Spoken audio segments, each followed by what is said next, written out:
በስመ አብ ወወልድ መንፈስ ቅዱስ አሐዱ አምላክ አሜን።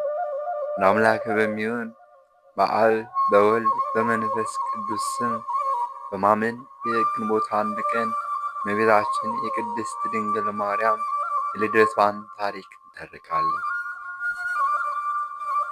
እመቤታችን የቅድስት ድንግል ማርያም ቅድመ አያቶቿ ስማቸው ቴክታ በጥሪቃ ይባላሉ። እነዚህ ሰዎች በኢየሩሳሌም በእስራኤል ሀገር የሚኖሩ እጅግ ባለጸጎች፣ ይህ ቀራችሁ የማይባሉ ሀብታቸው መጠን ተቆጥሮ ተሰፍሮ የማያልቅ ነበሩ። ቢላቸውም ወይም ሀብታቸውም የወርቅ፣ የብር፣ የፈረስ፣ የበቅሎ፣ የሴት ባሪያ፣ የወንድ ባሪያ ነበር። ወርቁ እጅግ ከመብዛቱ የተነሳ እንደ አምባር እንደ ቀለበት እያሰሩ ከበሬያቸው ከላሞቻቸው ቀንድ ያደርጉላቸው ነበር። ይህን ያህል አቅርንት ወርቅ፣ ይህን ያህል አቅርንት ብር፣ ይህን ያህል አቅርንት ሀብት እያሉ ይናገሩ ነበር።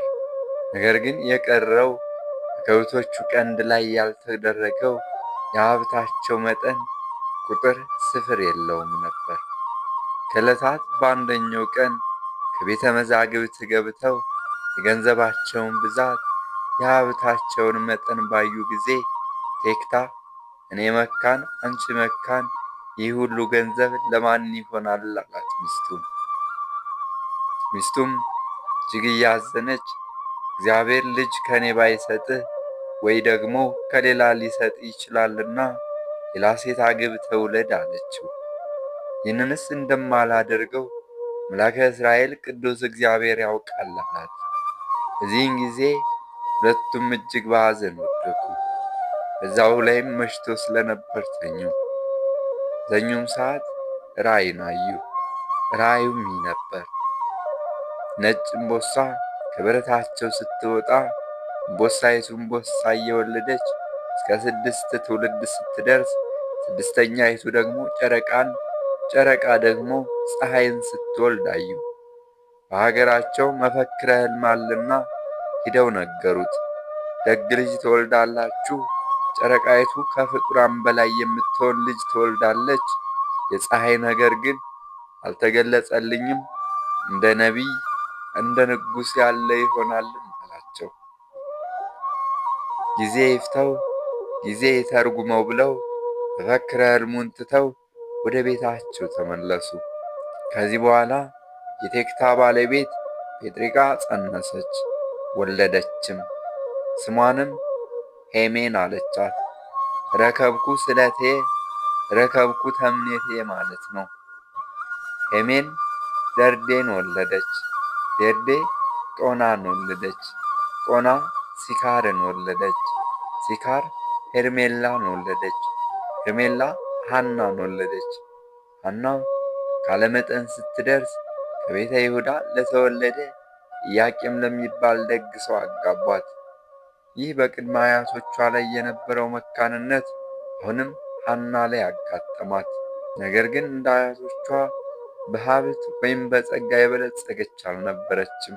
ሐና በዝሙት የምትኖር አንዲት ሴት ጎረቤት ነበረቻት። ሐና ዛሬ ቤተ ክርስቲያን እሳለማለሁ ብዬ ነበር፣ ነገር ግን የምለብሰው ልብስ የለኝም አለቻት። እሷም ልብስማ የኔ ከአንዱ ሁለት ከሁለት ሶስት ልብስ አለ አይደለ?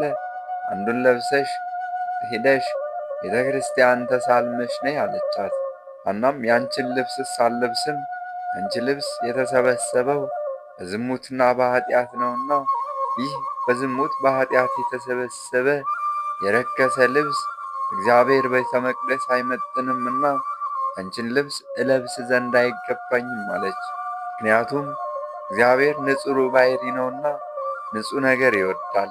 ይህንን ለብሼ ብሄድም እርሱ ይቀየመኛል፣ ጸሎቴንም አይሰማኝም አለቻት።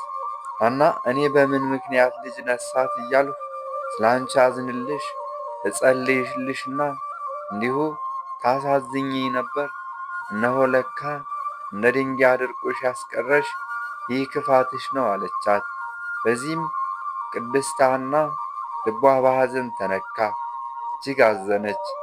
ከዛም ኢያቄምና ሐና ከቤተ መቅደስ ሄደው መሥዋዕትን እናቀርባለን ብለው ለሊቀ ካህናቱ ለሮቤል የሚያቀርቡትን መሥዋዕት ሰጡት።